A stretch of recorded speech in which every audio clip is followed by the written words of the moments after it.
Let's go. The Truth, episode 25. A lot to talk about. Let's go. What's up, Eagle Nation? It's AJ Brown. I'm so glad to be here, man. Guys, when I hang my cleats up, it's going to be in that uniform right there, man. I'm so blessed, man. I'm so thankful. Ready for the upcoming season, man. Go Birds.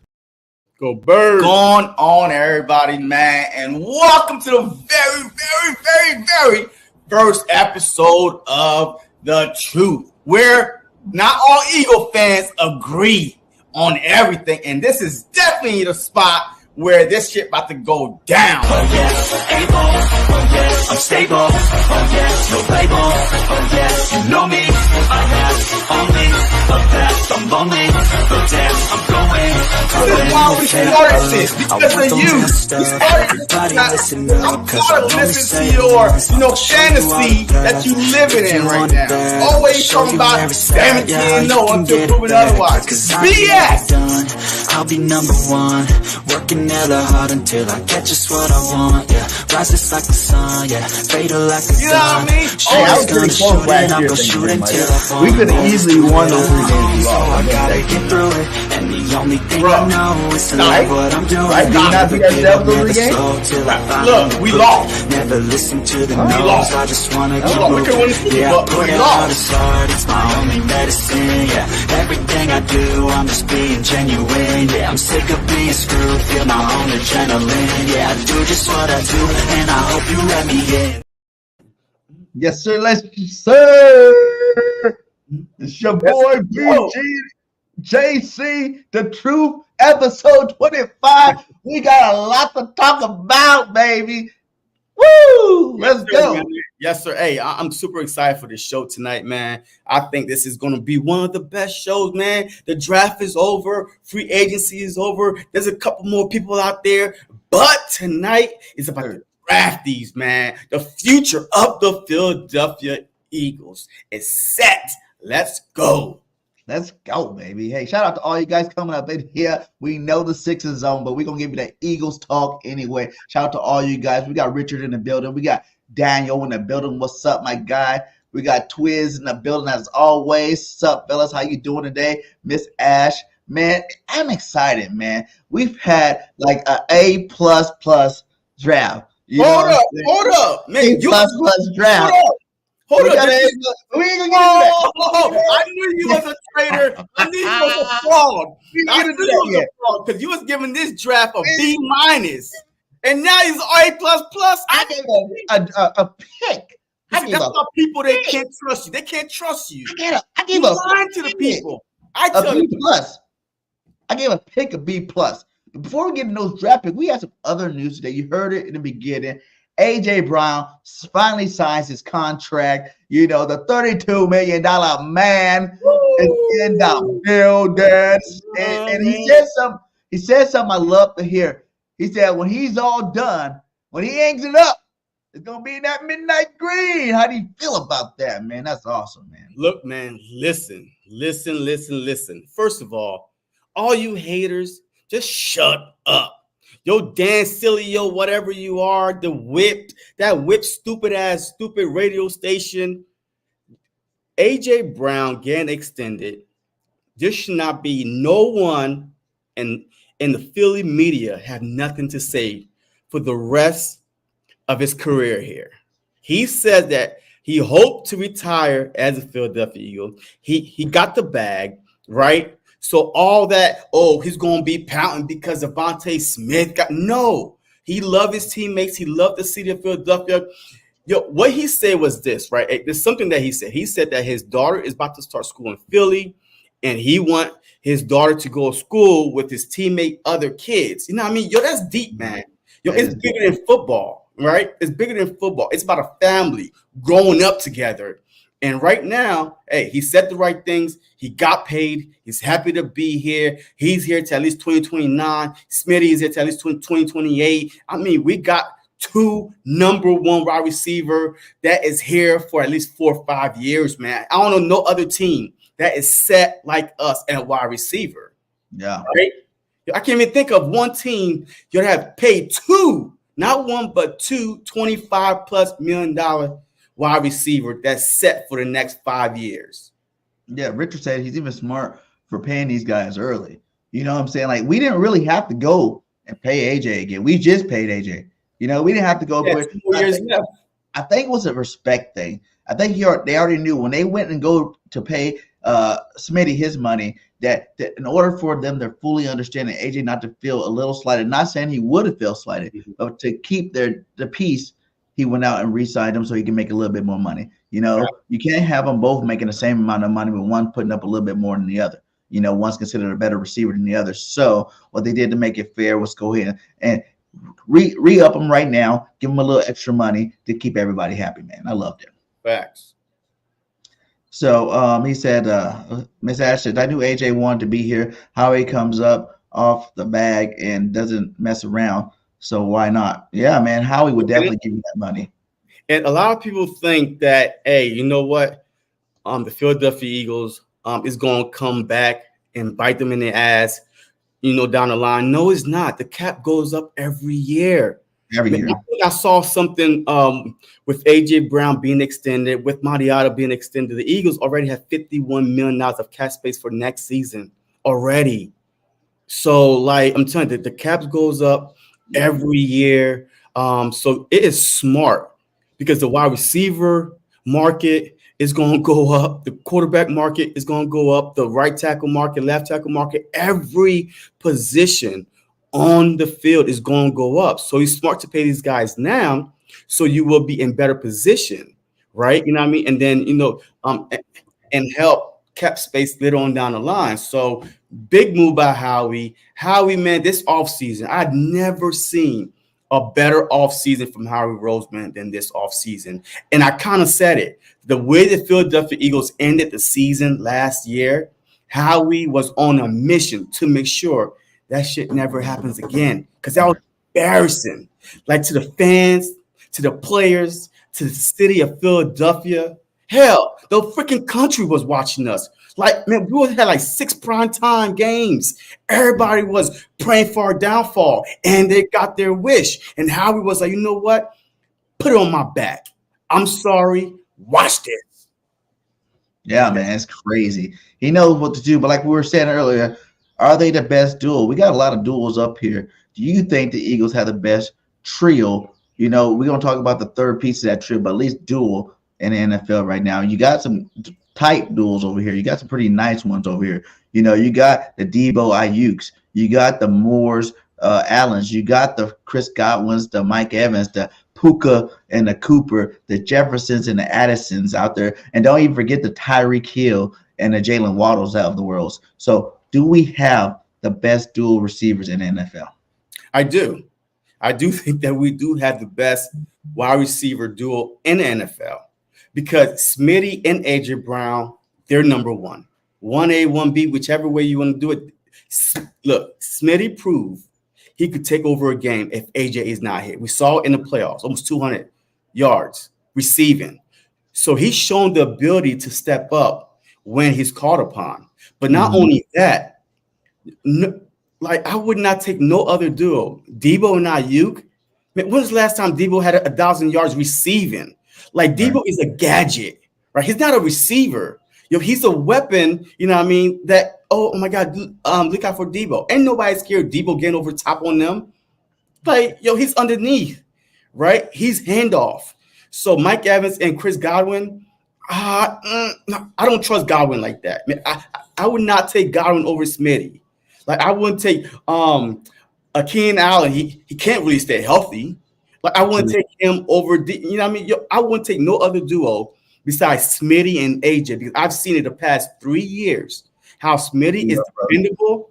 He's reliable. Yo, he went up and this dude, I've never seen a wide receiver that small go up and made contested catch over and over and not afraid to get hit and get up. 160 pounds soaking wet and get up like nothing happened.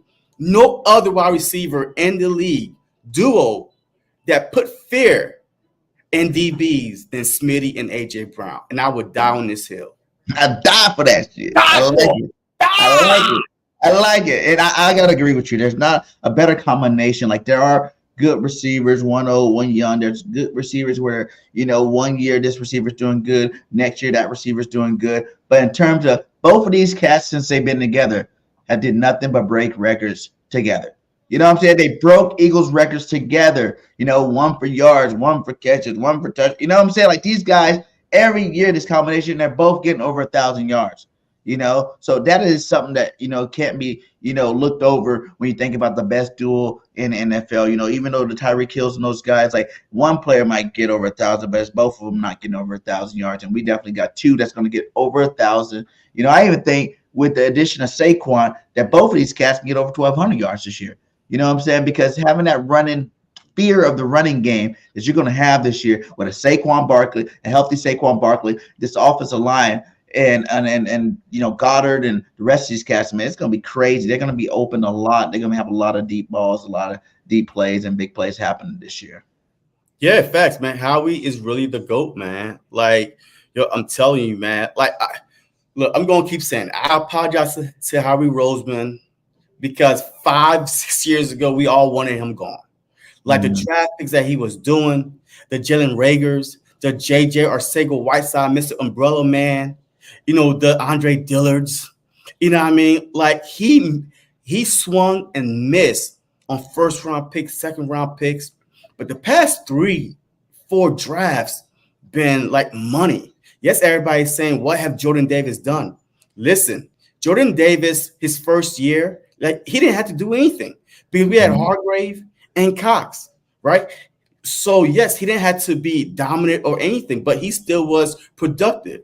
The second year, his first year, playing the whole full season, his stamina, like he's not used to playing that. But I guarantee you, now they know for a fact there's no Cox, there's no Hargrave.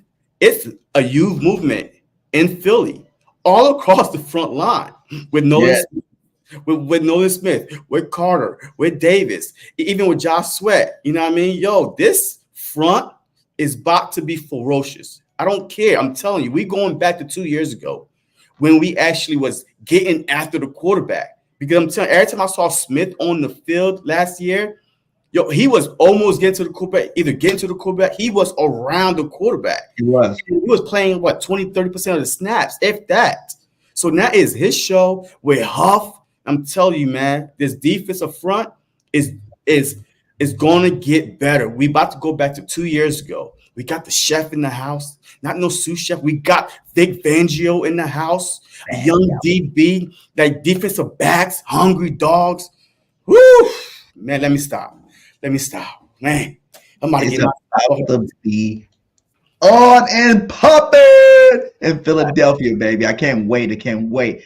Other news, Jason Kelce, new member of the Monday Night Football pregame show, man. Kelsey is retired, and he already got a new job, baby. He got a new job with the Monday Night Football team. How awesome is that? From New Heights podcast to Monday Night Football, that is something amazing to have our boy, Jason Kelce. We'll be able to hear him and see him be biased for the Eagles all year long. I like it, though. But, see, I like it. Congrats to Jason Kelce, ESPN team. I like it.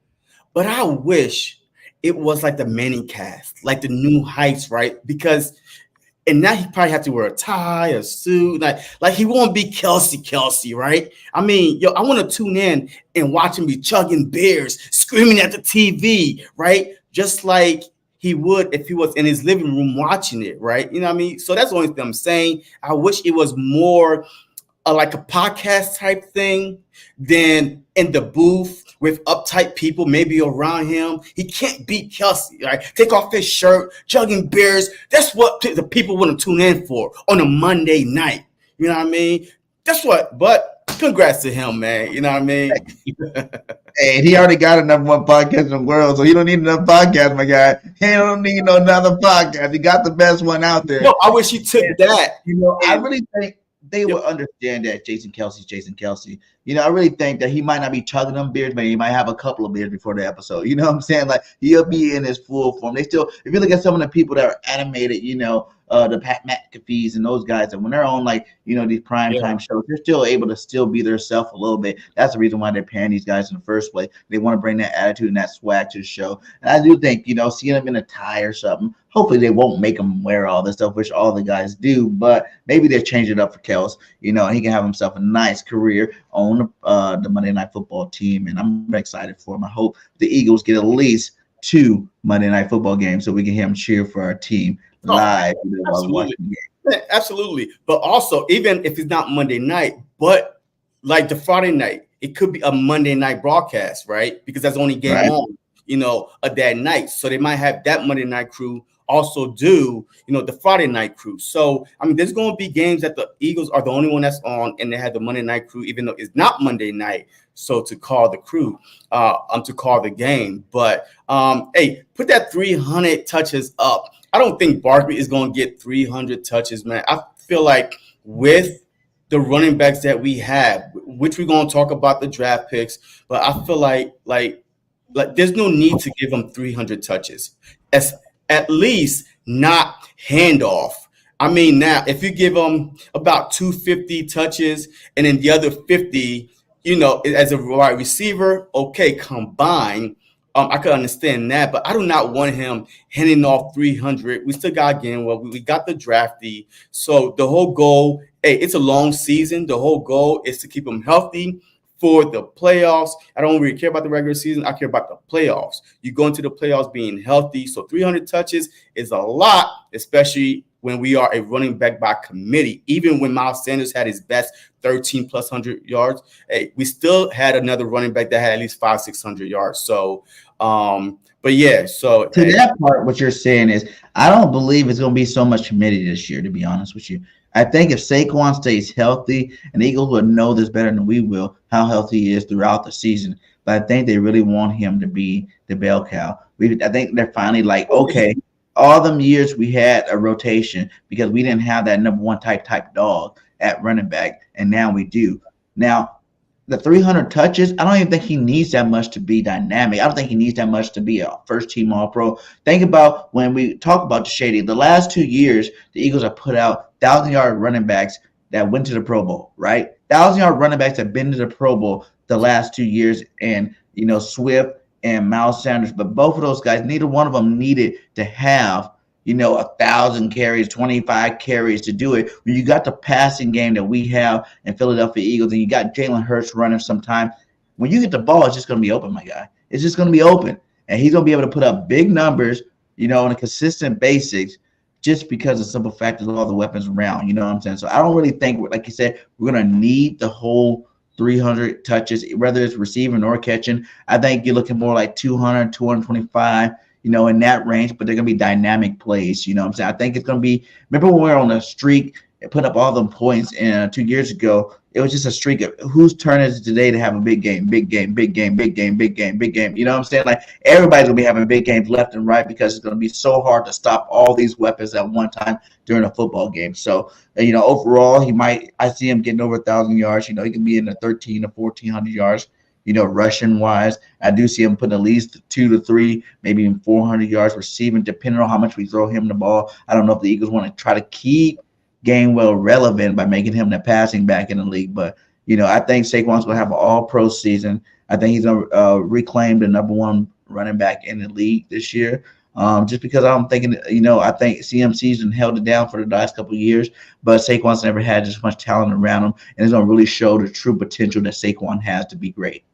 Yeah, but look, I still think it's still going to be a running back by committee. You have to realize how the Philadelphia Eagles keep their players healthy. Rotation, man. Like, the bigger picture is the playoffs and the Super Bowl. It's not, hey, let's run him because he's that good of a back. I don't care how good of a back he is. I still feel like he is going to, like, when I say running back by committee, he's going to have maybe 20 to 25 touches, but you're still going to have other guys with at least 10 within the game. So it's still going to be a running back by committee. I'm not running Saquon Barkley all the way to the ground. This might be his only season that he's healthy for the whole 18 game. Even last season, he didn't play all, all 18, 17 games. So if Philadelphia Eagles smart, and they are smart because they prioritize health, why even try to run him to the ground first 3, 4, 5, 6 weeks? He's over 100 touches already. Nah, man, like smart. I feel like that we are not going to run him to the ground. The playoffs, man, it's not about the regular season. It's about the playoffs. Hey, DeAndre, what's up, my guy? He says, BGL over Latu yet? Hey, I don't know if y'all follow me on Twitter or not, but I just posted something on Latu. The dude looks smooth. And like I said, he was the first defensive player taken off the board because he was the most dominating. And that is the reason why, and we're about to jump into that too. We got one more thing to talk about. But that is the reason why I think the Eagles' first-round pick was a B+, not an A. Not an A+, because I felt like if Howie were to be ballsy and made a move and traded up to get Latu, that would have put us over the top, and that's what would have been. That would have been a waste of a pick. That would have been the number one. That's not what we needed. We did need another pass rusher. You got Nolan Smith, Huff, Sweat, Graham, that other dude that we drafted, Hunt. Swift on a 1-year deal. You got Graham on a Swift on a 1-year deal. Graham on not Sweat. I said Sweat. Then stop trying. Graham both on a 1-year deal, right? Yeah, I hear you. But there's going to be other edge rushers next season. He becomes something great. Look, there's going to be other edge rushers next season. We needed something right now. We needed to address a position at DB. You know what I mean? Right now, I even said, if the Eagles draft a cornerback, we gotta get rid of one of those two, Bradbury, because you cannot draft that high and have them sit behind. So we needed to address that position more than we need to address the edge rusher position. You went out and got Huff for a lot of money. And Nolan Smith, what, we gonna stun his growth? Like, what are we doing here? I mean, you draft guys to put them on the field to see what they have. He would have played. I feel like we do a nice rotation. He would have got in there and played. I don't want to be worried about. Like I said, there's two other BG at the backup. Sweat, if he's not producing like he need to, you can throw Latu in and make him a starter. There's things you could have did because we still picked up a top flight cornerback in a second round. So it's not like we didn't get a top flight cornerback. We could have got him and still got a top flight cornerback in a second round. We're not giving picks up. No, we would have folded.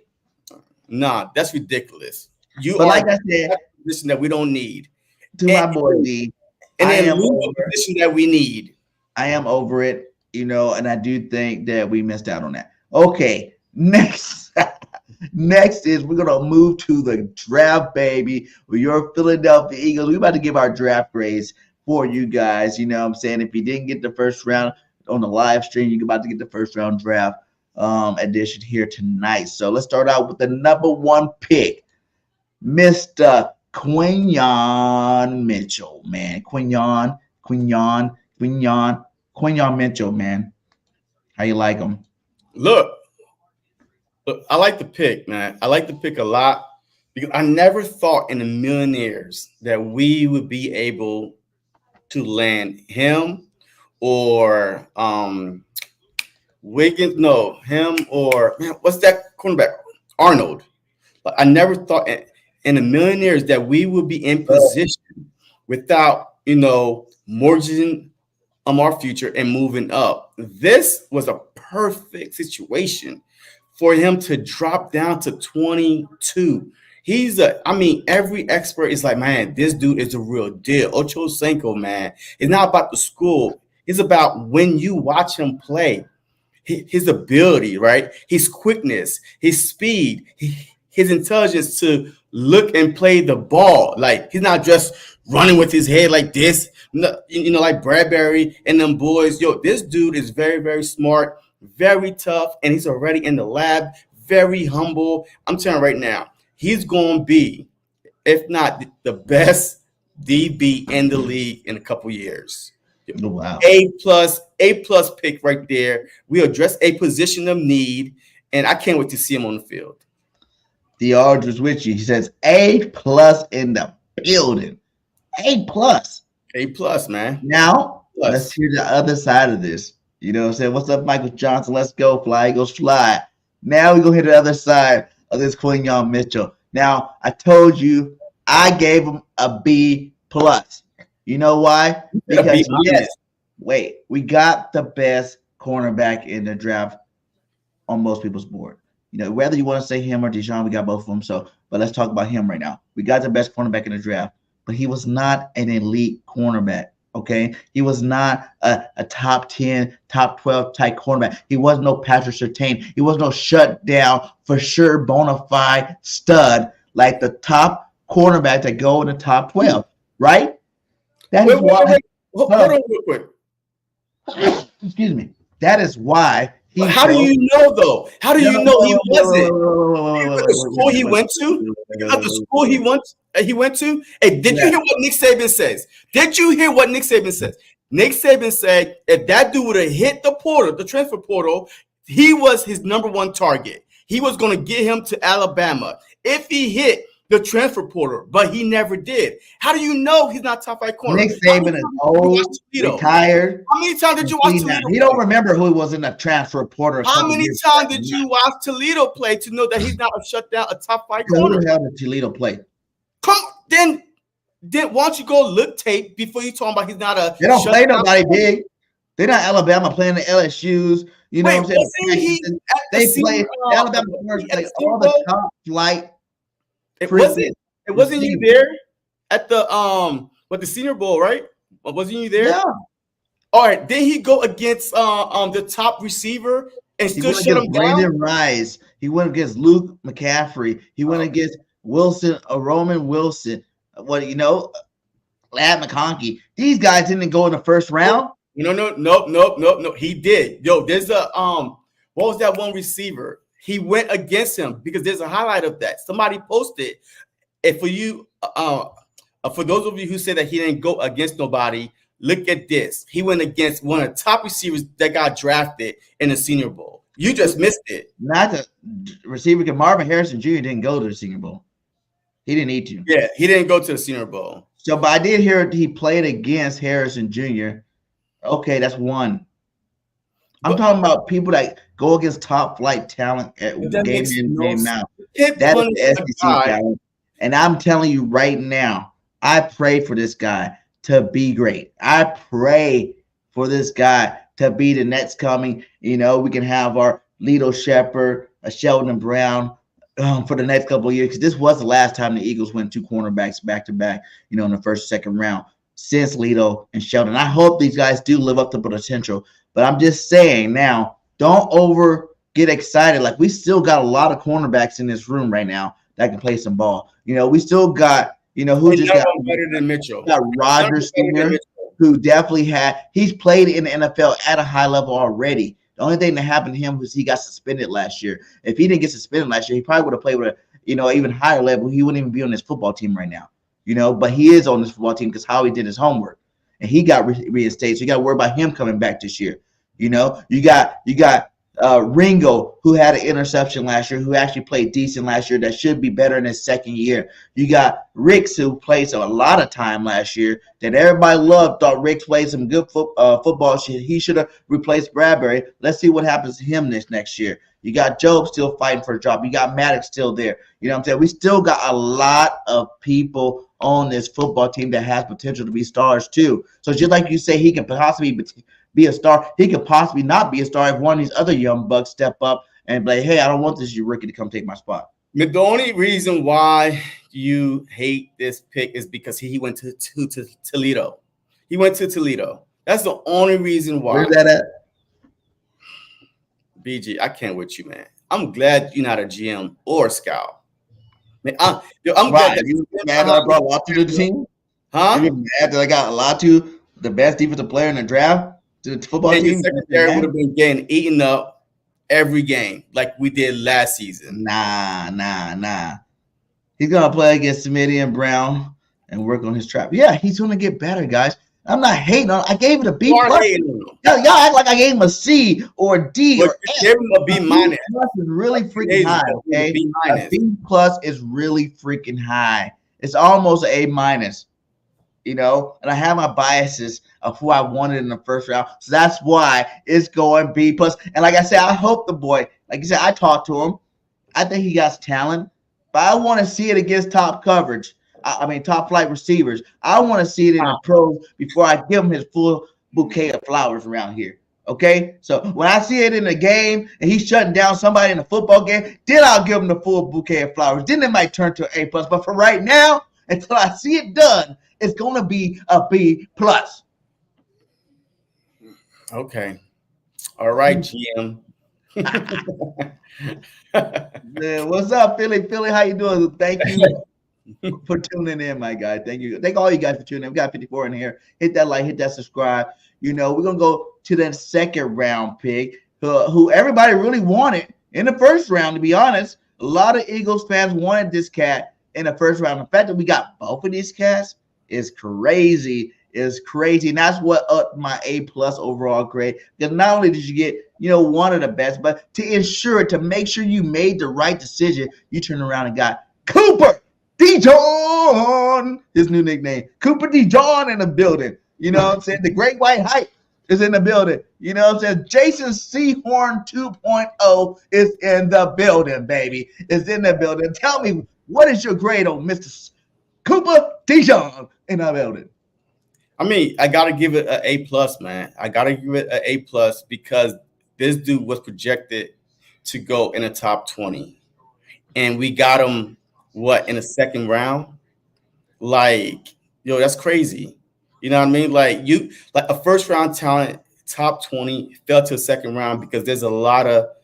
I'm not gonna say dumb GMs out there because if you don't need him on your team, you don't need him on your team, right?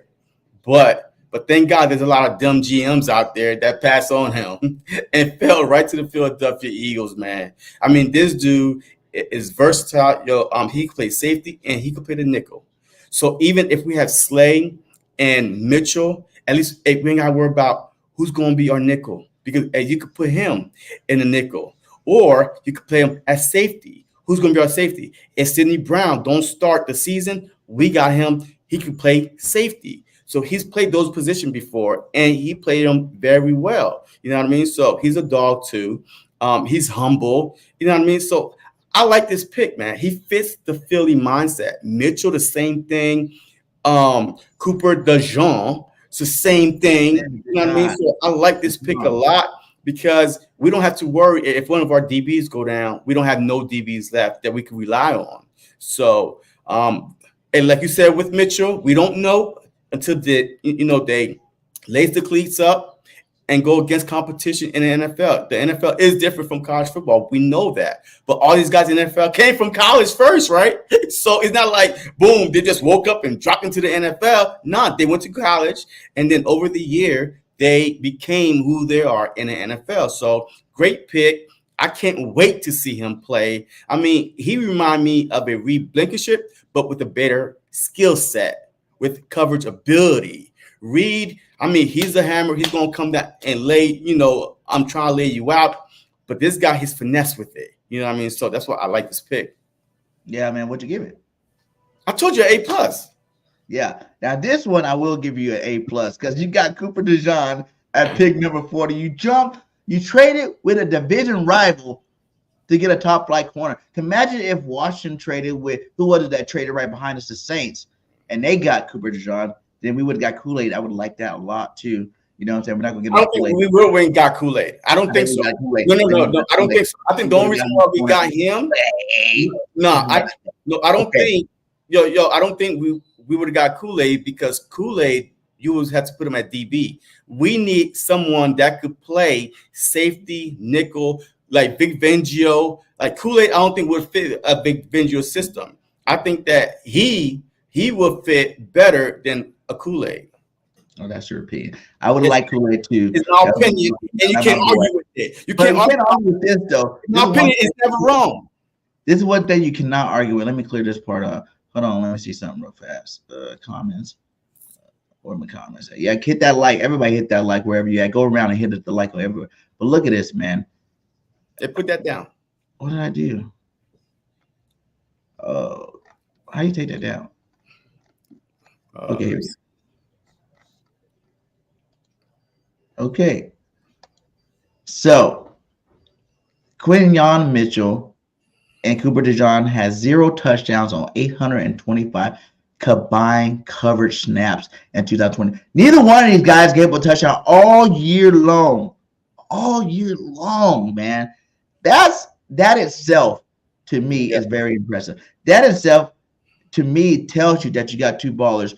Quignon's a more cornerback, and like you said, DeJean's the new Weapon X. You're going to be able to line this guy up all over the field. He's just like GJ. If he's in there with Charlie Gardner-Johnson, they're in there together working out, he should gain. If I was him, I'll follow Charlie Gardner-Johnson all around the building. Because I hear people talk about starting him at safety. I don't know if they're going to start him at safety. I think they still like Blankenship. But, hey, if he's better than Blankenship year one, put him in there at safety. I wouldn't mind seeing it. Whatever. But, the guy's talent level is ridiculous. I don't care what color he is. I don't care what school. He went to a nice school. Iowa's not no scrub school out there. He played against Big Ten? Yeah, he played against some top competition. Now, you can say they Ohio State, down Michigan.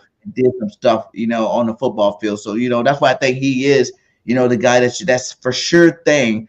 Is probably more for sure thing would be DeJean, but Quinyon Mitchell's going to be balling out there. But I definitely give it an A+. The fact that we got him at pick number 40 when everybody in the country had this guy. Everybody in this country had the guy, first round pick. Everybody, this guy's for sure bona fide first round pick, and his food dropped to the second round. And how it's like, thank you again. So, hey, look, it's very impressive, man. Hey, not allowing a touchdown, man. I don't care what level, what level you a football you play. I mean, DB is a tough position. You are on an island, period, where you could slip, you could fall, you could a whole bunch of stuff, right? You could get the shake and bake and somebody run past you, but not to allow a touchdown in 800 and something snaps, whatever it is. It reminded me of Sauce Gardner, right? Then Sauce Gardner allowed 0 touchdown in college. Mm-hmm. Like he went to Cincinnati, right? I mean, a lot of people say, well, what competition that he went against? What competition that he went against? That's pretty good. What competition that he went against? And guess what? In the NFL, his skill set from college transitioned to the NFL. So that's what I'm saying. If you put on the tape with QM, right, and watch his tape, you see the way he breaks in the ball. Like you see the way he's looking at the cornerback, but he's still watching the wide receiver. You see the way he doesn't get faked out, man. He's so light on his feet. I'm telling you, he remind me of Sauce Gardner, just like anybody. Yeah, hold on, dude. Okay, man. Everybody knew Sauce Gardner was going to be a top 10 pick. See, that's a different, the players I've been talking about, everybody know the whole year of college football, they knew these guys were going to be top 10 picks, no matter who was on the board, whether quarterbacks were on the board, whether the best defensive players were on the board, pass rushers on the board. They had Mitchell going 14. They knew these guys were going to be top 10 They had Mitchell going top 15. They had Mitchell going top 15. They had Mitchell going top 15. I'm talking about the other guys with Surtains, the Sauce Gardners. Those guys were top 10 players. Top 10, top 15. Come on, man. Stop it. He didn't go top 15. He went 22. They had him go. Okay. Who had 6 quarterbacks? 6 quarterbacks? Freak the Falcons. Man, they drafted a quarterback after paying $100 million for another quarterback. So, 6 quarterback in the top 12? Of course. People is going to slip to just like Jalen Carter. People is like, oh, no. He's supposed to be a top 5 pick. He slips. It happens every draft. I mean, that doesn't mean that they not deserve a top 10 pick. It doesn't fit their system, and it's not a need for them, period. Like the teams that went and got Sauce and Surtain, they needed to fill that position. No, the teams were not stupid no matter what, if they needed a cornerback or not. These guys were bona fide studs, can't miss players. That's why they go in the top 10. That's why the top 10 shapes up differently every year. Sometimes it's quarterback heavy. Sometimes it's lineman heavy. It just matters who's the most elite player in the draft. And this year, the position of cornerback did not have a top 10 elite player. Hell, defense didn't even have a player to pick 15. So that being said, that's the difference I'm talking about in terms of the guys you can't miss on, you can't pass it, cannot make it out of the top 10.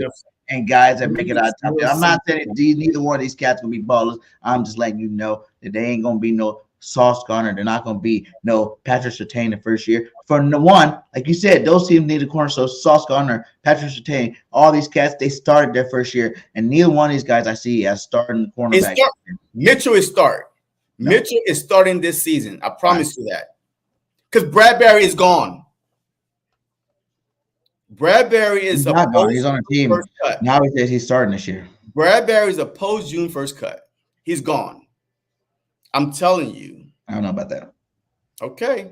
I don't know about that. I'm telling you. Hey, remember this. Hey, don't be surprised. The Philadelphia Eagles. Be realistic. Get your fandom out of this.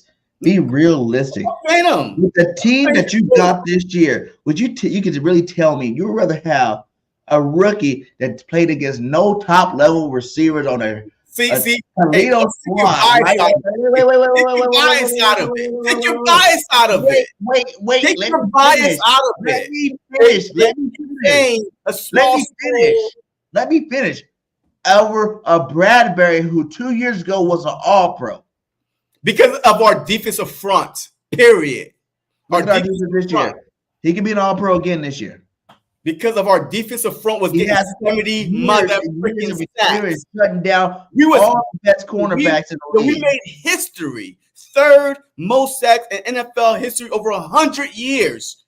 That's why the DBs were all pros. Because guess what? By the time the quarterback, drop back 1, 2, 3, you're on your back. And the ball is like in the air, hanging and stuff like that. Take your bias out the pick. Small school, no top competition. Look at his skill set. Those things transition in the NFL.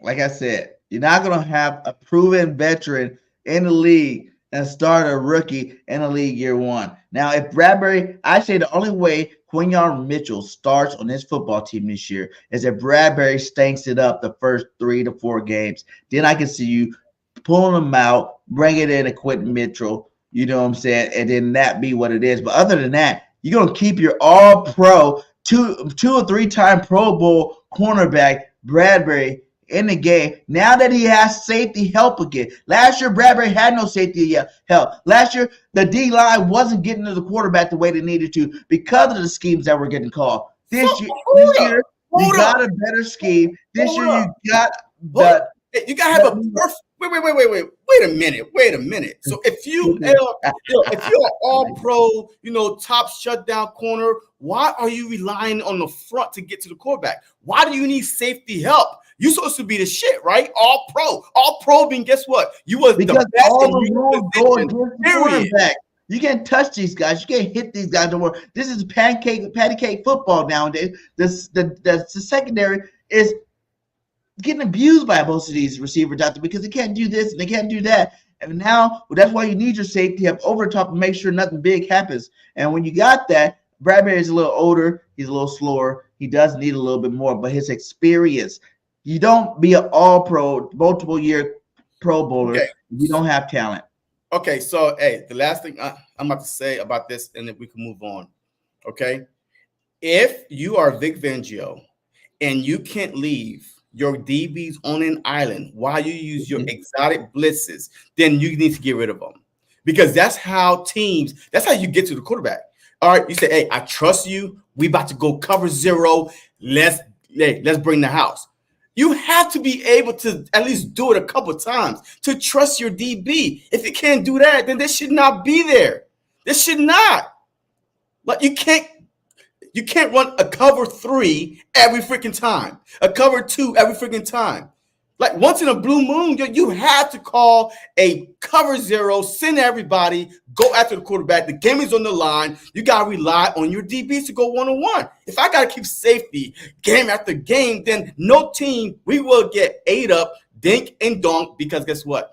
We can't do nothing. We can't do nothing exotic because our old ass Burntberry is getting burnt left and right instead of putting Mitchell in. No, I'm telling you, Bradbury's gone. I don't know, man. I still think they're going to start him the first 3 games of the season. He's cut. Hey, get him out of here. Y'all some Bradbury haters. It's all good. And like I said, I'm not the biggest Bradbury fan, but I'm just being smart, okay? Why even force your first-round pick into trouble if he doesn't need to be in trouble. You're going to get to watch him throughout the preseason. Now, if he's locking down Smitty like he says he's going to, if he's locking down AJ like he says he can, you know what I'm saying? He's going against these guys and he's covering them good. Then I can see you thinking about it. But until training camp comes, you see this guy out there against the best of the best doing it. I'm putting in my veteran. I'm going to let the veterans get a shot to start. You know what I'm saying? If he came in healthy, Bradbury hurt all the lip. They've been talking about him all last year. Just like the year before from the Giants. And what did he do? He came out. He had a Pro Bowl season. He had an All-Pro season with us. You know what I'm saying? Because he heard the noise. He heard what they're telling, saying he was washed. He was Burnberry. He was toast and all this stuff. And then he came back, had a good season. Just like that year, I think this year, Bradbury's going to come back stronger and better than ever, you know, knowing all the critics are out there doubting him. And like the Eagles did, they put pressure on him, like went and drafted 2 DBs, back-to-back picks. You know, back-to-back picks. You got 2 DBs that can come in and play and take your job. So I think Bradbury will be ready for him, man. I really do think Bradbury's going to be ready for him. It's better if we lose him next year than this year. And I think that's what's going to happen, man. Bradbury's going to be back there. Okay, let's go.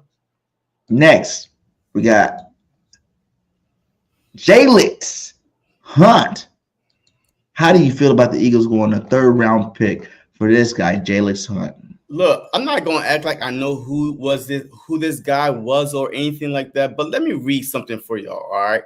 So, you know, they wrote about this pick right here. All right, it's like Hunt's journey to the NFL is incredible because he started his college career at Cornell as a safety and a track athlete. He played 17 games over a 3-year span at Cornell as a safety, right? And then at 2022, he transferred to Houston Christian and started 11 games as a defensive end, leading the Huskies with 11.5 tackles for loss, 7 sacks, and 3 forced fumble. And then he followed that up with 6.5 sacks, 9 tackles lost this past season, earning Southland Conference Defense Player of the Year.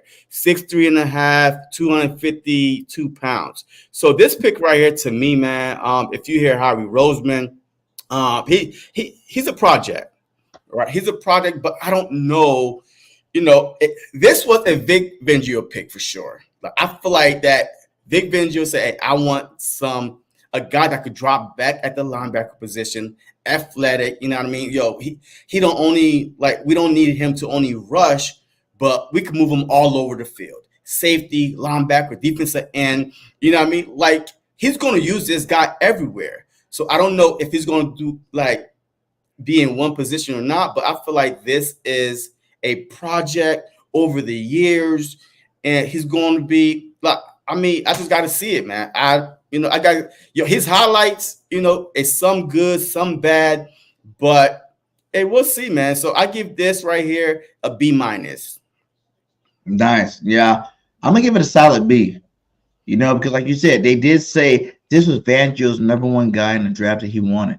You know what I'm saying? And whether we heard about this guy or not, he was at the Senior Bowls. He went against top flight talent. Now, there was top flight for, linemen at the Senior Bowl, and he did get a chance to go against him. He did get a chance to show his talents against those guys, and he did a good damn job. He's out there putting pressure on the quarterback. Like you said, he was a safety, so you could drop this guy back. And I love the dog in him.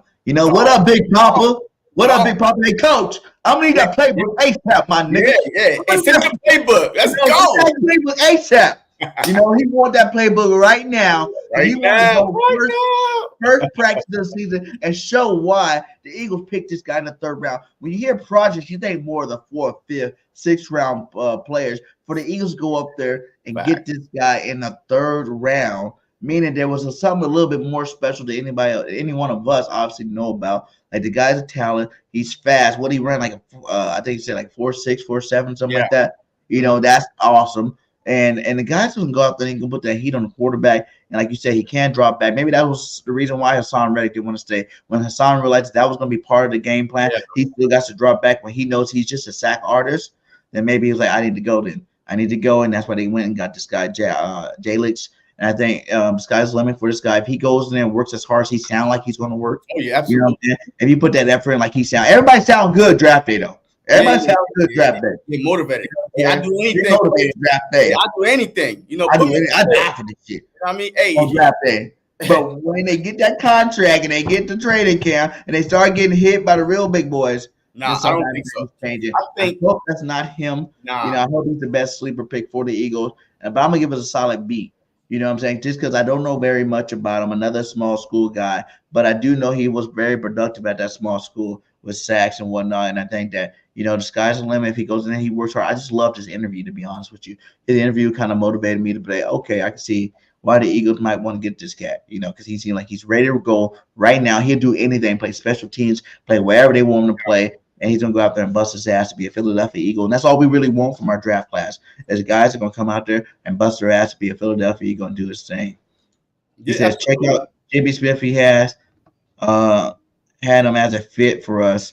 And yeah, shout out to my boy Jimmy Smith. He always breaks down a lot of players. Make sure you guys go check that out on his channel as well, man. So yeah, Jaylis, I give you a nice B, my guy. We're gonna leave you at a B. You can show me something better. I do think there is potential for this guy to develop and become something great. So. Look, I like it, man. Look, I like it because you don't know where he's going to be, right? I like where you have to account for a guy because you don't know where he's going to be, how he's going to be used. So when he's on the field, because he got the safety skills, right? He could drop back any second, right? You think he's rushing, and then nope. He could cover a tight end, right? I mean, he probably could cover a slot receiver because you don't know. I mean, this dude played 3 years. You know what I mean? So, yeah. So I can't wait to see him, man. But worst case scenario, special team guy, first year, and work his way up after Graham leave. You know what I mean? So he could be another rotational guy. So it's a solid pick, man. B- for me. B-. All right. Now we're going to the second great white hype in the building. Our boy, right here, 3-year starter, dual threat running back, Will Shipley, man. Will Shipley from Clemson. We went back to back with the Clemsons, but the Clemson Will Shipley running back. I remember watching this cat, when I, flipped through channels, you start watching some of these games. And I do remember Shipley for the last 3 years making plays. That's the only thing I can, that sticks to me in my head when I seen this pick. I was like, dang, he played for Clemson. Oh, yeah, I remember when he did play for Clemson. Like, what do I remember? It's like he was just making plays. He's a 3-year starter. He has all the athleticism you need in the running back, and he's a dual threat. He catches it out of the backfield, and he can run between those tackles. What is your grade for our boy Will Shipley? I give it a solid B, man. A solid B because look, I feel like that he's the perfect back to spear Saquon Barkley because you don't know if he's in there to run, to catch out the backfield, right? At least Gainwell, man, it's more like, okay, boom, he's probably going to get, it's probably going to be a screen, whatever it is. But this guy, he's a 3-year starter, like you said, man. He played at a good school, a championship school, against some good competition. Very durable. Like he over here leaping folks like Swift. Yeah. So he's a baller, man. He's a grinder. He's a baller, man. He's not afraid to run through you, jump over you. So and he's a perfect complementary back to Saquon Barkley. Right? We don't have to change the offense that much when he's in there. He could run through the gaps. He could catch. You could even use him as a wide receiver in the slot, man, because he has that ability to catch the ball. So a solid B from me, man. Yeah, another B plus. I'll even give it a B plus, because I'm tired of Gainwell right now. Gainwell's been that guy. I don't feel like he took advantage of the time that he had. The opportunities that he had. Not saying that the game was crappy by any means. I feel like you could have put some respect in your name. You could have put more confidence in the team where you're not going in the third round, picking up another running back because you are that great. You're already sitting there like, whoa, we already got Gainwell, we already got Saquon. We don't need no other backs in there for real. And I think the fact that, Gainwell had opportunity to become the mainstay, the main guy. I think did Swift miss a game last year? Did he miss a game last year? And Gainwell played majority of the game. And Gainwell started week 1. Yeah. Like in the rain. Like he started week 1. He did pretty good. It was, some bad field condition because it was raining in New England. But yeah, I don't think he had enough opportunities also, man. And that's the thing too, man. We never know. Like, some guys, man, from year one, they start balling, but because they are the guy. But I don't think Gainwell was always featured the guy, because with Miles Sanders, and after Miles Sanders, Swift, those guys are better than Gainwell. And now Barkley, they're better than Gainwell. And now you bring in Shipley, 5'11", 206-pound guy, a 3-year starter at Clemson, over 3,200 total yards, 34 touchdowns. I mean, this dude, yeah, you know what I mean? So this dude is probably already better than Gainwell. So it's one of them things, man. I don't think he will ever get the opportunity to show what he's capable of until he goes to another team, maybe, and then be the future back. But who knows, man? You think Shipley takes over the number 2 spot this year?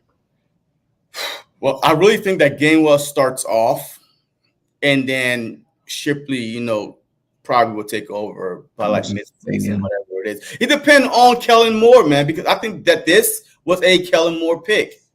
I think this was a Kellen Moore pick, Tony Pollard type, right? You know what I mean? Could catch the ball, could run the ball. Pollard, Shipley, and Saquon. Who was the first one they called him too? He said Saquon called him first, right there on the horn. As soon as he got picked, welcome to the squad. Let's get to work, baby. Yes, so I think it's going to be good, man. I think that this pick was Kellen Moore pick saying, hey, I need a lot of weapons on offense. I need some versatile backs. I need some do-it-all backs. So I really feel like that this was a good pick, man. I like it, man. And next, the number 1 linebacker in the draft, baby. BG wanted him in rounds 2, 3, 4, whatever. No, he wasn't next. Yes, he was. He was after Shipley. No. It was Jax, Shipley, then this guy I right think here. Smith was. And Anaya Smith, the wide receiver, Texas A&M. He was before? Yeah. He was next. Where's the list? Where's the list? I'm telling you, he was. Because he got picked at 120. Hey, he got picked at 152. All right. Anaya Smith at 152. And then at 155 was Trouter. Okay, then let's go. We'll say that introduction for the next one. Let's go with. I thought he got picked before Anaya Smith. No, 152, 155. He got picked right after him, though. Eagles traded up to move to pick Trouter, remember? Yeah, he did. Now I remember. You're right. Smith. I'm always right, man. That's what I'm here for. JC's right. Okay, so JC's right every half the time. So that's good. So let's go with our boy, Anaya Smith. Is this the Philadelphia Eagles number 3 receiver? Yo, I think he is. Yo, I love this. Look, as a matter of fact, this is my favorite pick of all the picks. This is my pick. This dude is going to be a gadget. He's a Debo Samuel type of wide. Debo. Like I'm telling you right now. Yo, and guess what? Hey, take it down, man. Hey, the people can't see me talk. Hey, with the new rules, right? The new kickoff rules. Did you see this dude highlight? Yo, this dude got eyes right here, the back of his head, like everywhere. Like he made people miss. Very shifty. He knows how to return the ball. Speed, good hands. I'm telling you right now, this should be our number 3. You can move him all over the field with Smitty, with Brown. This might be the best trio in the league, and this dude didn't even play a snap yet. That's how electric this guy is. I love the pick. This was another Kellen Moore pick. I promise you, that was a Kellen Moore pick. Might be a CeeDee Lamb type of wide receiver. Might be your Michael Gallup right now. Michael Gallup. Everybody talking about the Michael Gallup. I mean, yo, this pick right here was like, dude. And to get him in the 5th round, like, yes, I understand he got hurt a couple years ago, whatever. But I'm telling you right now, this dude is gonna open some eyes. The kickoff return rule, especially now, hey, there's no start from over there. It's like within 5-10 yards of each other. I'm telling you, this dude is shifty. This is our kickoff return. I don't know if Covey better watch out, man. Yeah. Hey, Covey can't be caught slipping, because if he does, guess what? AS is on his ass. He's got a lot of competition for that kickoff. Even Rodgers took back kicks too with the Colts. So it's like there's a lot of competition. I think our I don't want my cornerbacks returning kicks. will be a lot better. Returning kicks. So how much you be talking about? Rodgers not going to be our cornerback playing, because you be like these young guys, going to be there. But I whether this guy, a natural receiver, a natural kick returner, punt returner, however you want to use them, as a Deebo Samuel type of back. This was A+ pick for me in the 5th round to get a guy with his ability, man, in the Kellen Moore system, man, like the match. Like, even though people might say, yeah, a B, whatever, the guy you put him with, the offensive coordinator and him, goes together. And they love, like I said, Kellen Moore loves his. It wasn't the first year, but it was the second year where Michael Gallup in that system, when they had Coop, they had Lamb, and it was Michael Gallup getting that 1,000-yard receiving. So you got to look out for everybody to understand that this year the importance of the third receiver is a lot more important than other years. Even last year with the Chargers, that third receiver had nice games, for the Chargers. So we need them bona fide. That's why we got Quez the hell out of there. You know what I'm saying? We got Quez out of them because we need that bona fide third receiver in there doing work. And I do think this guy's going to go in there and put it in there. And he's going to start. I know he got John Ross, trying out for the team, who was the last fastest guy in the draft. You know what I'm saying? I know you got Paris Campbell out there who's been playing pretty good. What's up, Drew Johnson? But he's not that guy. I don't want these guys that had one good year and now they're trying to they haven't been in the league long enough to be talking about recreating, re-establishing their career and re-establishing their spot at the cornerback position. Devontae Parker's kind of old. I do see him in the red zone. Injury prone. So I hope this guy can be that stud. Come in here and go ahead and earn that third spot on this team. Anaya Smith, like you said, he's a highlight machine. The kickoff return game is going to be nice, but you got to think this guy's going to have people worrying about Jalen Hurts. He's going to have people worrying about Saquon Barkley. You have people worrying about Dallas Goedert, Smith, and A.J. Brown. That's 5 people the defense got to worry about, where all the pressure's off of him. All the pressure's off. He's going to do what Quez couldn't do, and that's stand up. Absolutely. Stand up to the call. Yeah. And I didn't want to do this because y'all know I'm boys with my boy Quez Watkins. He's gone to the Pittsburgh Steelers, but it was funny because another thing trending right now is Gilly. Oh yeah. That shit cost me like $8,000, man. Damn. I was mad as shit, man. No, I seen it. Yeah, they supposed to beat him. I seen it. Motherfucking. Then the nigga, when I went to talk to the players in the locker room after the game, I cussed that nigga Quez Watkins the fuck out. What was he saying though? He just taking that motherfucker going DM me, damn dog, like how you gonna do that to me?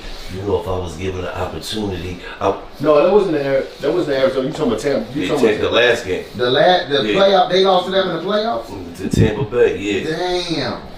Oh yeah, you saw. Nigga, you just played the whole fucking game. What you mean if you was given an opportunity? You just played the whole fucking game. He told the nigga he gotta get out of here. He like, nigga, you gotta go. You gotta go, man. No, because I looked that nigga in his eyes, man. In that motherfucking locker room, bro. I couldn't keep it no realer. I said, bro, I'm the #1 Eagles fan. He said, yeah. I said, I read every article, bro. At the beginning of the year, you said this was your year. It wasn't. Bro, this is what I told the nigga in the locker room. I said it wasn't. I said, but good players is made in the regular season. Legends is made in the playoffs. Yeah. You can write everything right now. Yeah. A.J. Brown is out. We need you to step the fuck up right now. Yeah. None of that prior shit don't matter. Yeah. You become a legend right now in these playoffs, nigga. Yeah. You got him fired up. That nigga said, I got you. I said, dog, don't tell me you got me. Get me, man. No, I got you, OG. Man, nigga had 2 catches for 8 yards. Man, get the fuck out of here, man. Get the fuck out of here, man. You gone, man. That nigga had 2. That's right. fuck out of Devontae Smith. Then they had 200 yards receiving. You ain't get that nigga no help. Nah, he done did everything. Motherfucker catching passes over 8 niggas and shit. Yeah, you know, and that was when I was over Quest 2, man. Like, I was everybody knows I was one of the huge Quest Watkins supporters.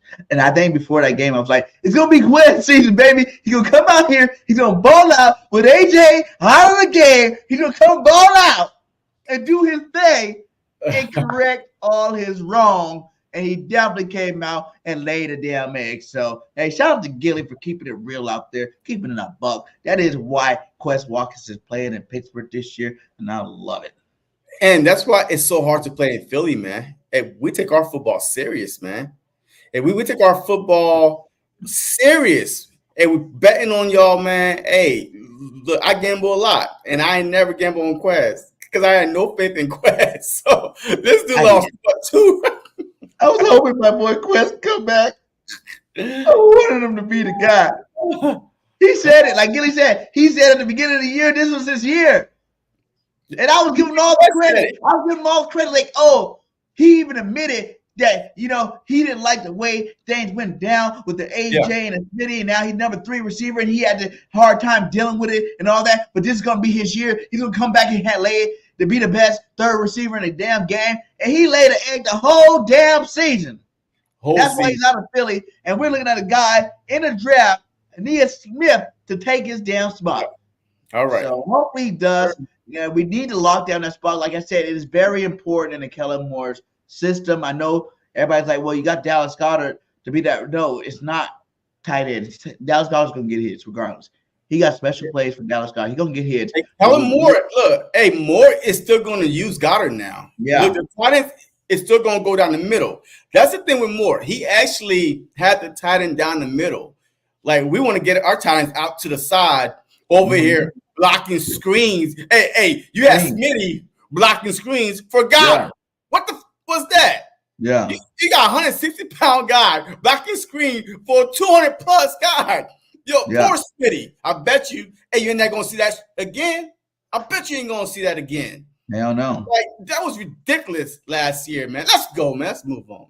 All right, now back to what I was saying.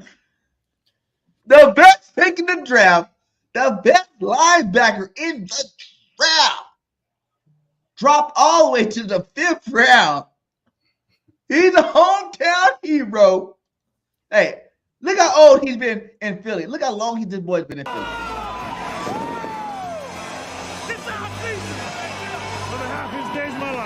There he is, right there. Did you see him? If you missed it, it was kind of quick. Did you see him?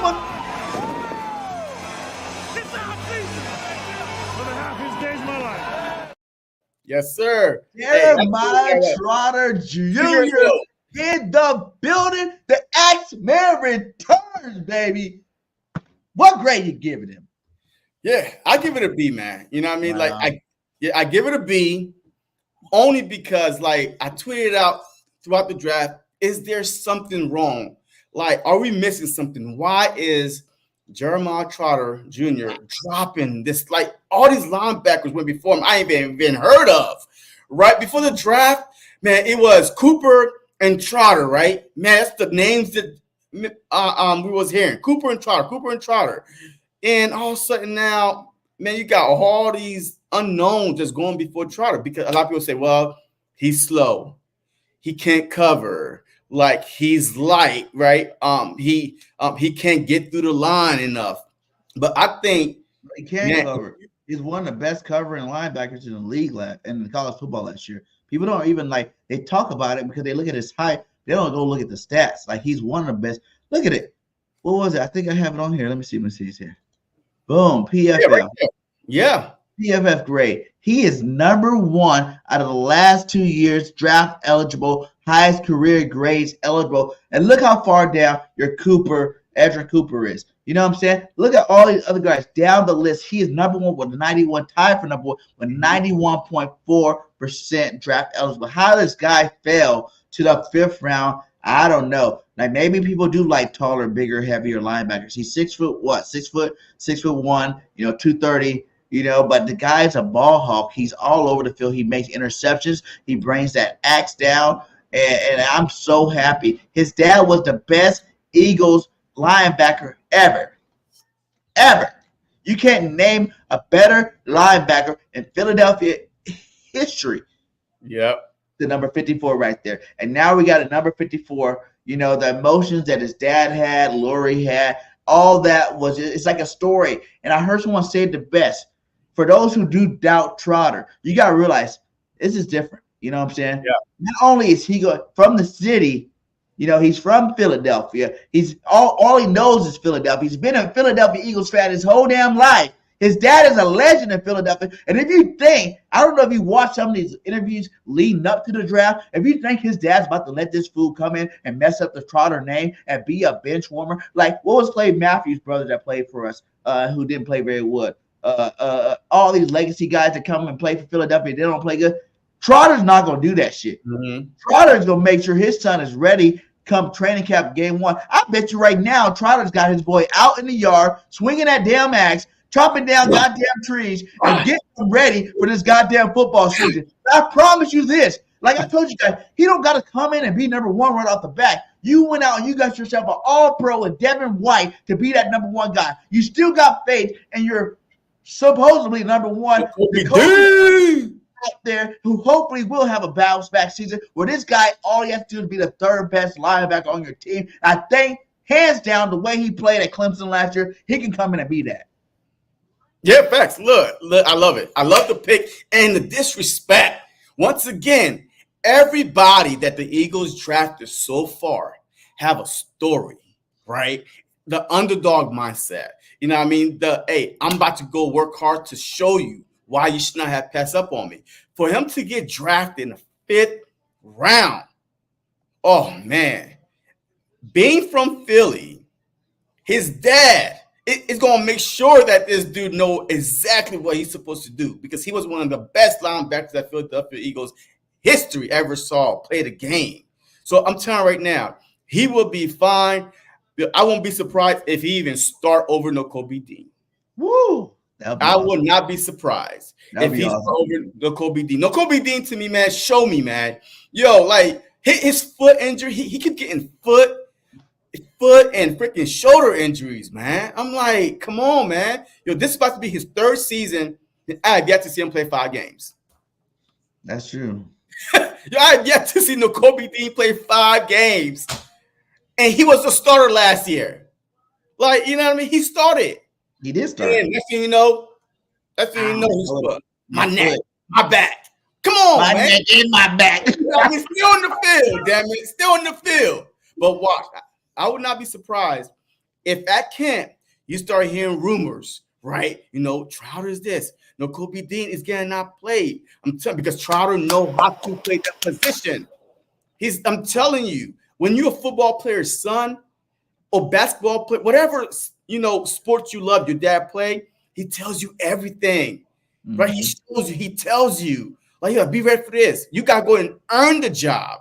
I'm telling you, Dean better watch. Especially a guy like Trotter. Trotter wasn't no first. I don't think Trotter was a 1st round pick, was he? I think he was later. I'm not sure. I think it was later on in the draft where Trotter got picked, man. Sure. He's not just high class. Trotter earned every respect that he got in Philadelphia by going out there and playing his heart out and doing his damn thing. You know what I'm saying? Like,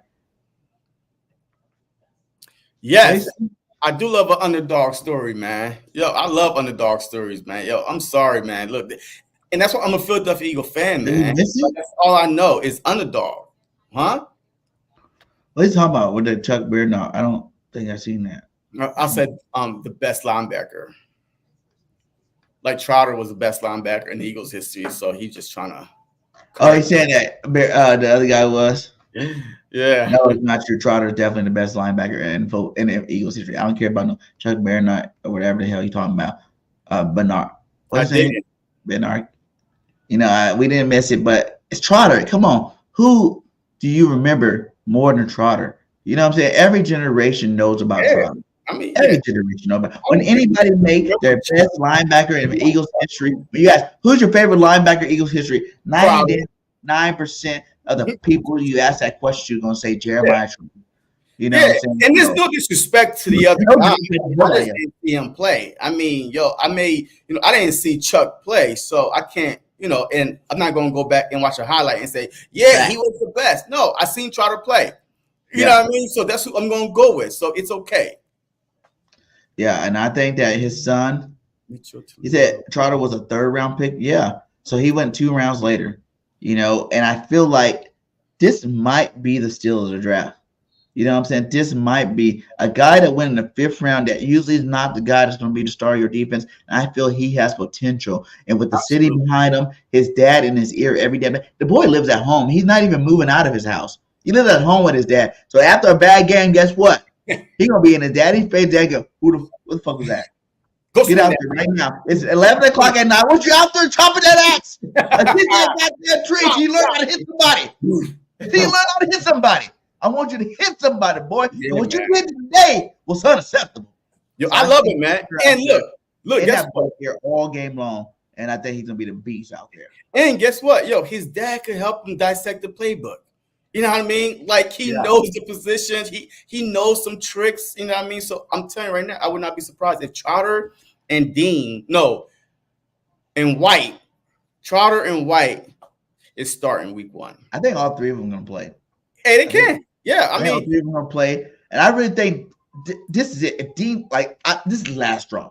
If Dean doesn't come out and play, you need to get rid of him. If he doesn't come out, because that was another one we were like, was the steal of the draft. Remember? Everybody, that's the steal of the draft. We got Nakobe Dean in the 3rd round. The 3rd round, yeah. He was lined up against all the best 1st round linebackers that actually went in the 1st round, and he went in the 3rd round. And we're like, we got the steal of the draft. And it has not paid us any reverence since then because he's not showed up since then. But now we see why he was dropping, right? Because the injury problem. That was the injury prone in college, though. Remember? He wasn't even hurt in college. No. Hey, he had a shoulder problem. Remember? That was that senior year that was that last year he played, he got that injury. So it wasn't like he had, his freshman year he was hurt, his sophomore year was hurt. That was like his senior year or whatever he got hurt. And that's the worst year to get hurt. Yeah. I mean, you getting drafted. Worst year to get hurt is your last year because people remember what you had done for me lately, not 3-4 years ago. So he got hurt and whatever. The shoulder issue was rumored. That's why he dropped to the 3rd round. We all had high hopes. We still do now. We still do. Yeah. Don't get me wrong. I want him to ball out. Hey, we want 3 good linebackers, man. If White pans out, extension next year, Trotter and Dean. I mean, the future at linebacker is set for at least 5-6 years. If they all pan out, we got one of the best linebacker groups in the NFL. If they all pan out, they got them pan out though. But if they all pan out, which I hope they do this year, because Dean had enough time, and I heard him in this conference saying he's ready. He's ready. He'll do whatever. He play whatever position. He'll do whatever. He don't even care if he's the green dot guy no more. If White's the green dot guy, whatever. I want these guys to be dogs out there. Play linebacker the way you're supposed to play it. I think with Trotter Jr., you know what I'm saying? He has great in coverage. He knows how to lay that wood paw. And I think he's going to go out there and help this linebacker corps get pushed to the next level. And White, Dean, and Trotter Jr. are going to be the best 3 linebackers in the NFL this year. I love it, baby. Hey, salute to Papa Trotter, man. He was so sad, shedding tears, man. It was good to see him. Because we ain't really seen Trotter on TV like that since the draft. You know what I'm saying? Like, it's been a long time since we got to see him, and he still looks the same. He's out there doing his thing. He had 2 cents with the Philadelphia Eagles. Eagles Hall of Famer, man. 54 is still available, and guess what? His son's going to be playing. We're going to get to see 54. Hey, he already said he won 54. With Trotter name on the back of it again, it's going to be magical. I think he's going to live up to every – like you said, he's a guy that doesn't shy away from being – and he felt like he never was in his dad's footsteps. You know what I'm saying? He's not this guy that's like, I'm trying to make my own name. I'm trying to do my own thing. He loves that his dad is his dad. He loved it, the love that his dad has in Philadelphia. He gets to embrace. And I think he's going to go out there and he's really going to show the world that people messed up. You messed up for 5 rounds, for not picking this guy. Because it's not like the guy didn't have good stats. Not like this guy. I think everybody got too caught up with the name part of it. And I think that's what teams like. I don't want to get caught up in the name. Yeah, his dad was good, but will he be good type thing? And they didn't really sit down and look at the tape, man. This guy makes picks. He takes them back to the house. He's very athletic, and he still can, hit somebody. He's a thumper, too, at the same time. So I think, like he said, the biggest difference between him and his dad was more downhill, being able to blow up linemen and stuff like that, because he was like, what, 260 or something like that, 240, 250, something like that. He's able to blow up linemen, but he's more quick to the point where he can get away. He knows how to use his hands to get off of blocks and still go make the tackle. He's a heat-seeking missile, and I can't wait to see him play this year. Yeah, facts. Who we got next? Who we got next? Guard out of Michigan. Oh, was it him? Yes. Okay. Trevor Keegan, the guard out of Michigan, Lattimore 2.0 from the program. This guy is a Jason Kelce 2.0 clone in the Michigan parade, popping beers, belly hanging out. The guy's a beast. Gave up. I think they say something like he didn't give up very many sacks last year. Nope, Not a sack last year.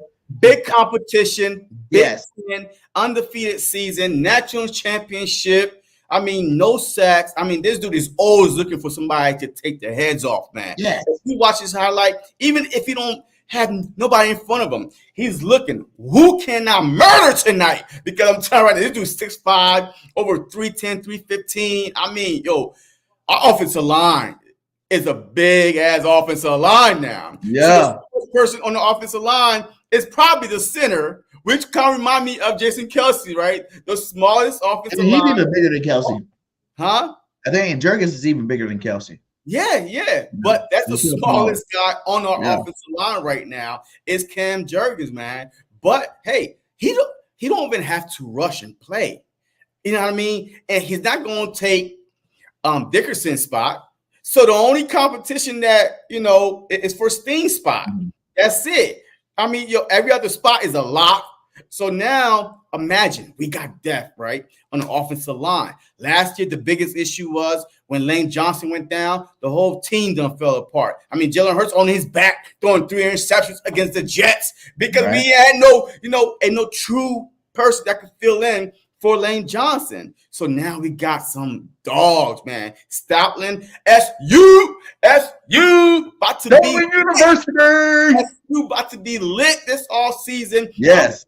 Man, these boys are all competition. I can't wait. This was a steal. I mean, I watched this dude play because he played against Penn State. I'm a Big Ten guy. He is, he's a monster of a man, and he looks mean, man. He looks mean. He looks tough, and the way he looks is the way he plays. I promise you that. So what did you give Trotter a grade too? Trotter, yeah, I said a B. Yeah, and I gave Trotter a grade an A. Yeah. A. What about Keegan? What grade you give him Keegan? I give him an A.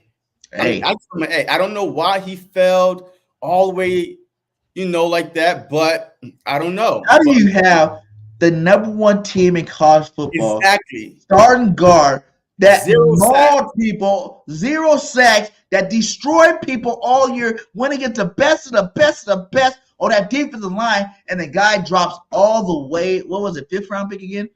Yeah, he was 172nd pick overall. How? Linemen, the front and the defensive offensive line are what makes football teams. And I'm happy that Howie was on his P's and Q's and realized, wait, Keegan's still out there? What the hell? Stoutland was like, hey, Howie, go sign him right now. Because he knows this guy's got football in his blood. You know what I'm saying? He's a mauler. He's out there. And I think that was probably another sleeper pick that the Eagles that's going to have great contribution. Like, is he going to start over? He could be our starting right guard this year. Like he has a pedigree to do it. If Steve's not looking out, like I was saying, I wanted Powers Johnson in case Steve doesn't work out. This guy's just as good, and he's actually a guard. Where you can bump Steve back out to right guard and let him be the next. Yeah, he played left. I think he played left guard in college. When you play guard, you play guard. You know what I'm saying? Like you a guard, and like he was dominating, and he's definitely going to be some good competition, like Miss Ash says here. And I think that's another steal, man. This is an A move by Howie. Well, this late in the draft, you still can get potential starters, for our football team. And I really like the fact that we got Keegan, man. Like he was a national champion, baby. National champion. Whenever you get anybody off the national. Hey, listen to this, right? He was called for penalties 4 times in 2021, twice in 2022, 0 0 all last season. No penalties, no sacks given on a national championship team in the Big No Ten. penalties either? Against Ohio, against Penn State, against some tough competition. No penalty call, no sacks last season. You can't beat that. He had no penalties or sacks? No penalties. He's That's been balling crazy. people all year long? That is crazy. It's crazy, man. In the 5th round, this dude went. 172nd pick overall. That is crazy, man. Salute to Howie Roseman again, the king of the cap and the king of the draft, my God. Like, this guy has got it down packed now, and he's waiting for the rest of the league to catch up to them. And I don't think they're ever going to catch up to him, but by the time they catch up to him, he's going to be gone. You know what I'm saying? So, hey, I love the pick. I'm giving it an A, you know, right off the back. You know, hey, I think it was a shocker that we were able to get this guy this far down there. And, yeah, sky's the limit for him. I hope he comes in and balls out like he's supposed to. Next, we got, is it Johnny Wilson? Is it Johnny? Johnny Wilson. Johnny Wilson. Everybody heard the Philadelphia Eagles have a late top 30 visit with this guy. Johnny Wilson, Florida State. What is he, 6'6", 6'7"? Yo, this dude is 6'6", 231 pounds. 6'6", 230. Woo! That's a big boy. Yeah. And he's agile. And he has hands, man. Like, I watched some of this guy's highlights. He's catching them in the corner. For Jalen Hurts, all he had to do is throw it high. 6'6", and he can jump. He's athletic, and he can catch anything, man. This is nothing like. He might also be in that third rotation for that third spot, maybe the fourth receiver. Red zone, a big red zone target. Yes. I mean, hey, he could be the Jackson dude. What was his name? Our tight end that was a quarterback, but he transitioned. That wasn't ever played. Yeah, well, he hurt his back. You know what I mean? Back. You know what I mean? But look, I'm telling you right now, man. This guy right here, 6'6", man. Yo, what DB? Hey, dude, is there a 6'4" DB out there? No. A 6'3" DB out there? I don't think so. Like, man, I think it's like 6'2" and under. 6'2" and under, right? Long arms. Yeah. Jump ball, man. Hey, red zone, first down, jump ball. At least try it. Man, put him in the game with Goddard, with him. I mean, look, 11 personnel. Yo, there's so many things that you could do by having this guy as an option, either tight end or wide receiver. You know, you line him out against us. Look, I'll pick on every game. I'm like, who's the shortest corner? Hey, line up against him. Line him Go up. over there. Go over there. Go over there. That's one of the 5'10", and you are 6'6". I'm gonna go say hike, and I'm throwing as high as possible. You better catch that damn ball. Yeah. That's a nice pick. Like I said, it's a gadget. You know what I'm saying? It's hopefully. He said, "BG, your Pacers are winning the series tonight." You damn right we are. But yeah, he's a weapon, red zone weapon. You got Goddard. Even if you have AJ, hey, look, hey, the Sixers are down 96-90 with 28.9 seconds left. It's over. Hey, salute to you, Sixers. Again next year. Good luck next season. Good luck next season. You know, I'm sorry it's happened to you guys. Hey, Pacers better win tonight, though. That's what I want to see.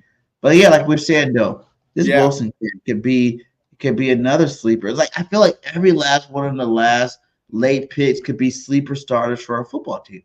You know, down the line, not starting because obviously AJ and Smitty, but you know, third and fourth. Because this offense, you're gonna see your third, you're gonna see the fourth receiver in the game. You might even see a fifth receiver if he's good enough to make it. So, you know,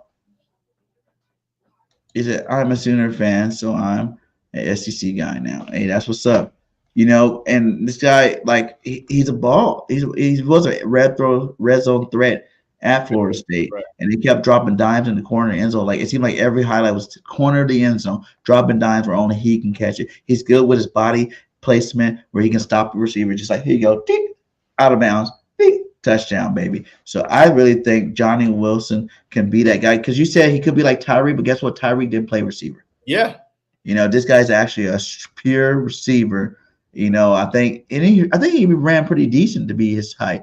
I think he ran like 4.6 or something like that. To be freaking 6'7", you know, 230 pounds to run a 4.6 is pretty damn good and pretty damn fast for a big guy. So I'm giving this pick, you know, since it's so late. What's the sixth round pick? It's so late in the draft. You're still able to get a starting receiver from a high quality school like Florida State, I'm gonna give it an 8. Just from I give it an A too.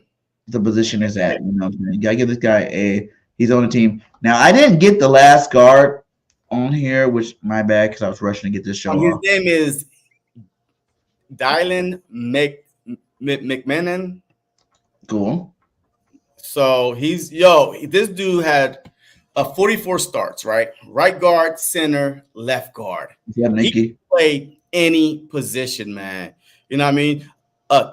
2022 honorable mention, all ACC at center. Once again, man, how we love drafting centers that are versatile, and move them all across the line. I'm telling you, man, right now I feel so confident with our backups, man, just because of who they are, where they played at, the competition that they went against, man. So definitely a good pick. A good pick.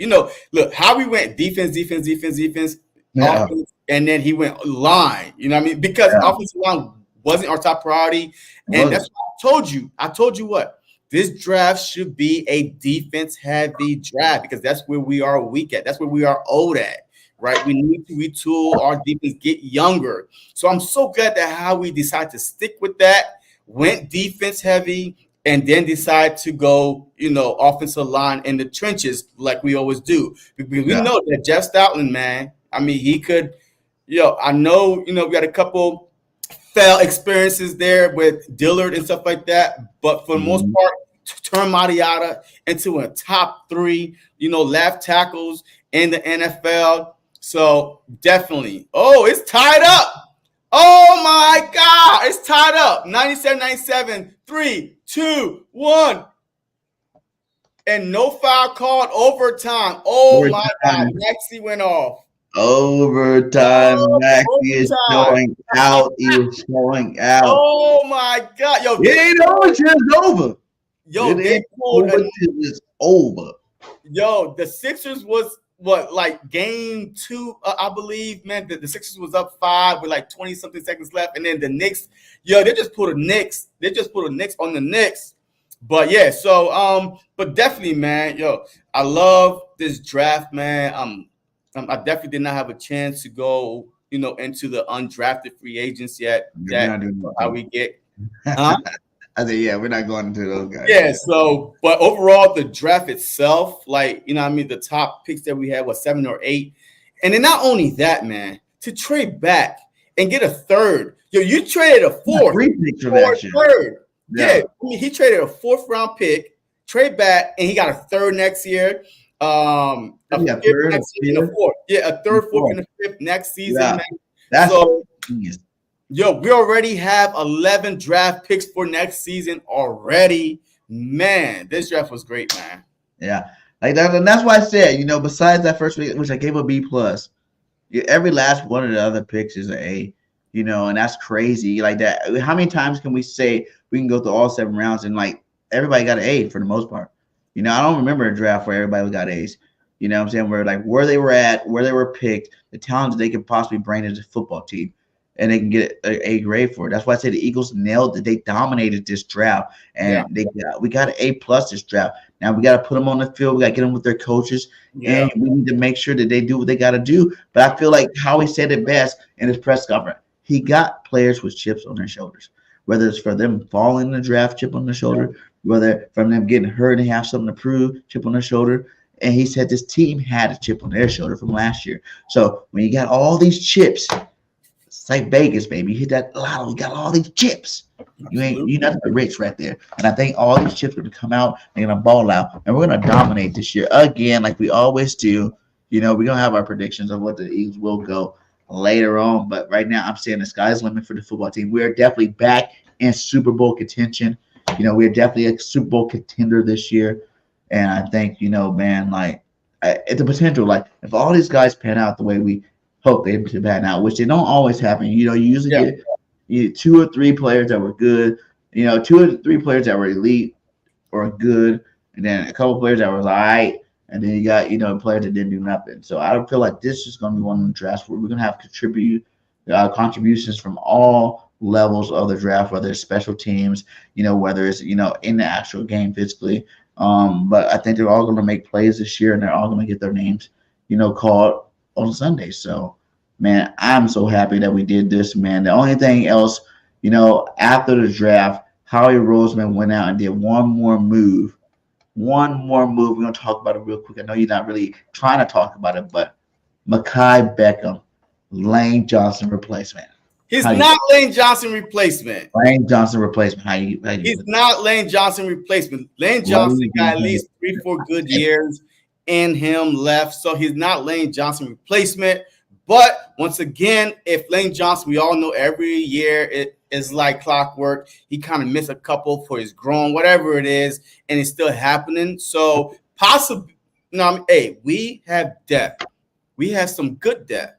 So, but once again, they haven't been in training camp yet. But at least this guy, Mekhi Beckham, whatever, he was first round pick in 2020. But my only question is, why did the Jets let him go? First round pick talent.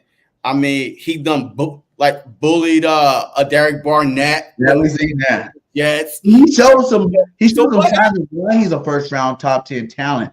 It wasn't all bad. It wasn't all good with him. I know he had some injuries too, and I think he just didn't play very well last year. I think he got hurt and he didn't play well last year. That's why they let him go. They didn't re-sign him. But his size, this dude's a monster. Once again, what 6'6", 6'7", yes. Whatever.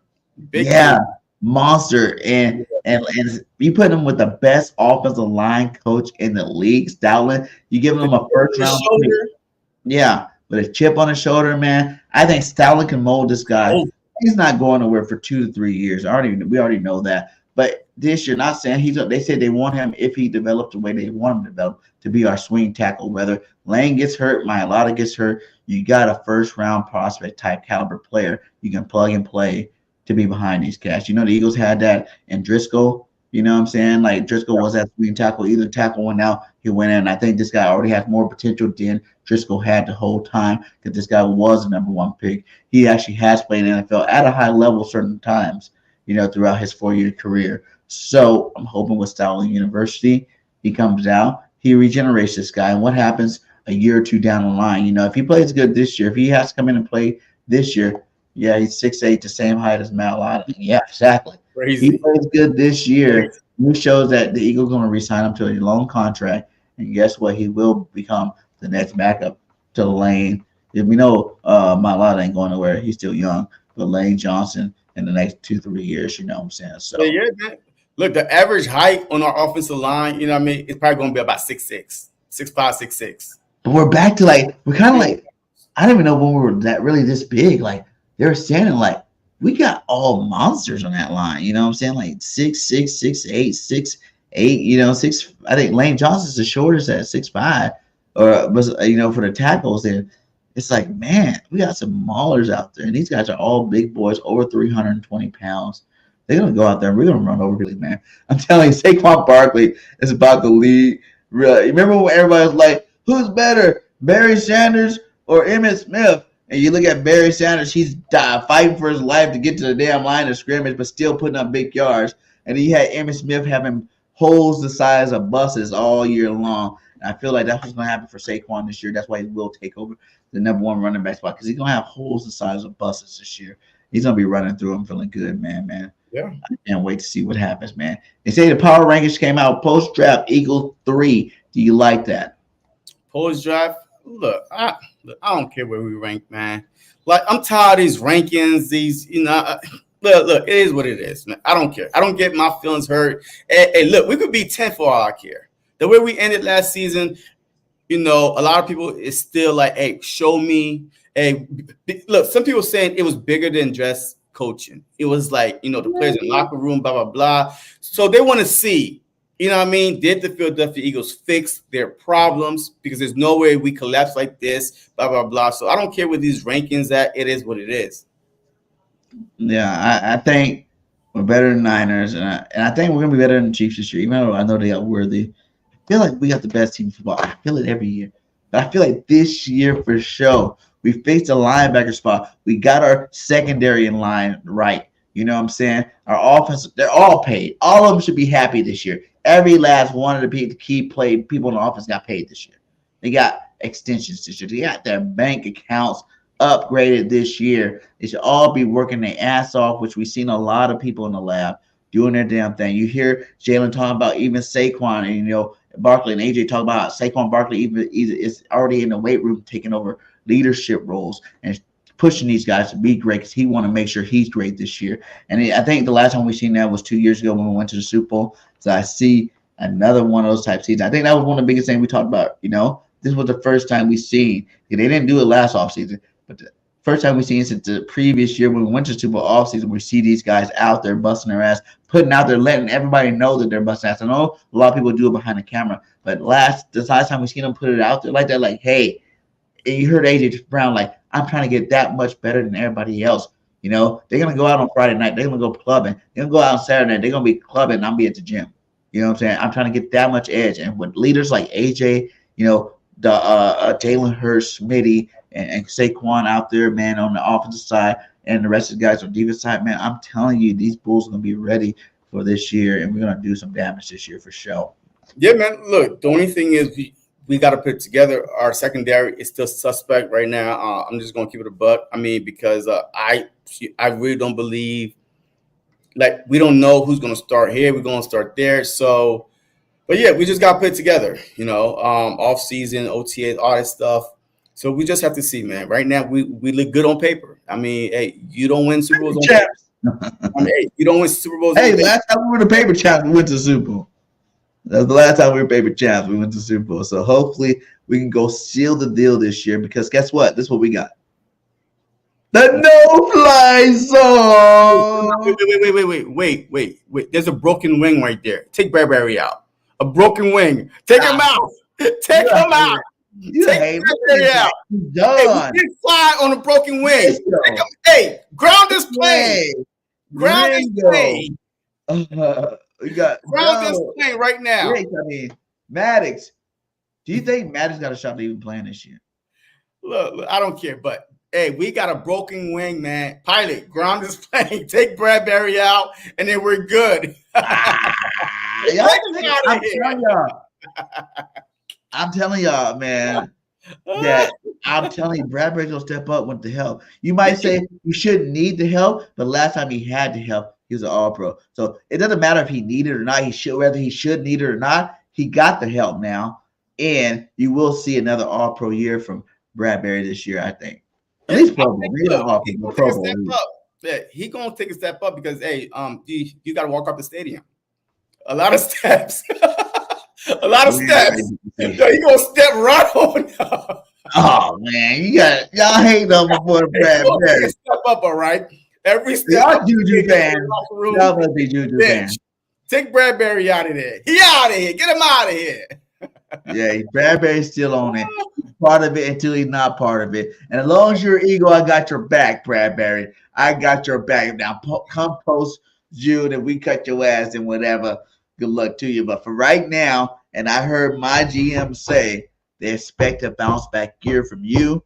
You're in there doing everything you can possibly to get that bounce back year. So I'm gonna believe my GM, and I'm gonna think Bradbury's gonna come out, show up, and show out this year and ball out. So hey, man, what we got? I think we went through everything, man. We got everything.